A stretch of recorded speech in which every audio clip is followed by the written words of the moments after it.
天气越来越热了，那今天做一个低卡版的鸡丝凉拌面吧。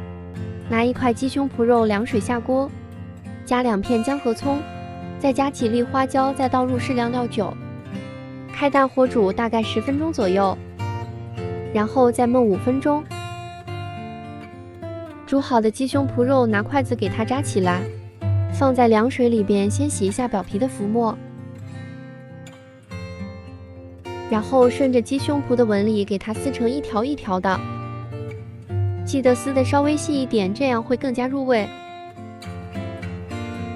拿一个擦板擦一点黄瓜丝，再来点胡萝卜丝。煮一锅开水，我们下面。我煮的是荞麦面，因为这个很适合减肥人群吃。煮大概4分钟左右，面就熟了。煮好的面放凉水里边投凉一下，再把它捞出来沥干水分。再拿一个碗中放入2勺生抽、2勺香醋、1勺蚝油，再放一点点白糖、一点点盐，再来半勺白芝麻，再放入1小勺辣椒油，再倒入适量的凉白开水，把它们充分的搅拌均匀备用。把撕好的鸡丝放入面中，还有黄瓜丝、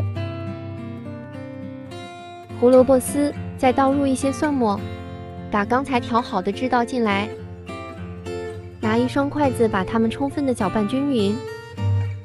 我用的这个盘子比较小，大家可以换一个比较大一点的容器。很快我们的鸡丝凉拌面就做好了，